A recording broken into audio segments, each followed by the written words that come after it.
राधे राधे, जय श्री श्याम। आज मैं फिर प्रस्तुत करने जा रही हूँ एक नए कार्यक्रम के साथ, नए उत्साह के साथ, नई सुबह के साथ और नई दिनचर्या के साथ में। वही चीज़ें जो आपको रोज़ मैं बताना चाहती हूँ और आज उन्हीं सब चीज़ों को लेके मैं हाज़िर हुई हूँ। वास्तु, इंसान का खुद का वास्तु, 2 दिनचर्या को अपने हिसाब से खराब कर लेते हैं और फिर वो कहते हैं कि हमारा ये कार्य नहीं हुआ है, तो क्यों नहीं हुआ? क्योंकि आपको करना ये है कि आप अपने मोबाइल को बाथरूम में लेके जाते हैं, यानी नहाते समय भी आप वॉशरूम में लेके जाते हैं, आप टॉयलेट जाते हैं तो भी आप लेके जाते हैं। तो आपको करना ये है कि आपको लेके नहीं जाना है। अगर आप लेके जाते हैं तो आपका बुद्ध कमज़ोर हो जाता है और आपको मालूम है बुद्ध बुद्धि का कारक भी है। बुद्ध एलर्जी भी कर देता है। कई बारी शरीर में खुजली हो जाती है, फेस पे दाने हो जाते हैं, फेस ब्लैक होना शुरू हो जाता है, यहाँ तक कि बुद्ध की वजह से हर्निया भी हो जाता है। तो ये छोटे-छोटे से उपाय अगर छोटी-छोटी गलतियों को आप अगर ख़त्म करना भी चाहते हैं, तो मैं समझती हूँ कि आपका बुद्ध मज़बूत हो सकता है। लेकिन आपकी गलती कहाँ पर आ जाती है कि आप मोबाइल को हर जगह पर इस्तेमाल करना शुरू कर देते हैं।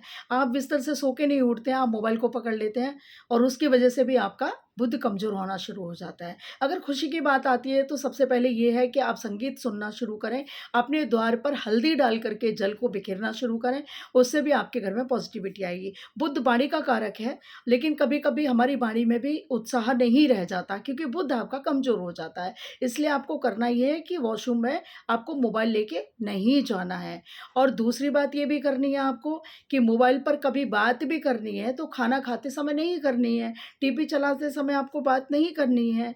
तो बहुत सी चीज़ें ऐसी हैं जहाँ पर भी आपको बात नहीं करनी और पूजा करते समय ख़ास तौर पर आपको बिल्कुल मोबाइल नहीं उठाना। आप पूजा करते समय जभी भी मोबाइल आप अपने हाथ में उठाते हैं, तो लोगों को क्या है कि वो पूजा लोगों के पास चली जाती है, आपके पास नहीं रहती। तो जब आपके पास पूजा रहती नहीं है, जब आप मोबाइल के कारण अपनी छोटी-छोटी गलतियाँ आप करते रह जाते हैं, तो आप बिल्कुल ख़त्म हो जाते हैं, वहाँ पे पूजा का कोई महत्व नहीं रह जाता है। मेरा कहने का तात्पर्य है कि आप पूजा के समय पे ऐसी गलती ना करें कि पूजा के समय आप फ़ोन उठाएँ और फिर वो पूजा आपको ना लगे। मेरा कहने का तात्पर्य ये है कि आप पूजा के समय पे फ़ोन ना उठाएँ, भोजन के समय पे फ़ोन ना उठाएँ, टीवी देखते समय पे आप फ़ोन का इस्तेमाल ना करें, भोजन का इस्तेमाल ना करें। इन सब चीज़ों से नेगेटिविटी आती है, जिसकी वजह से आपके कार्य पूर्ण नहीं हो पाते, ग्रह बल्कि कमज़ोर होते चले जाते हैं।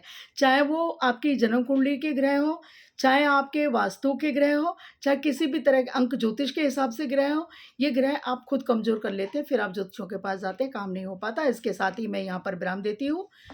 राधे, राधे, जय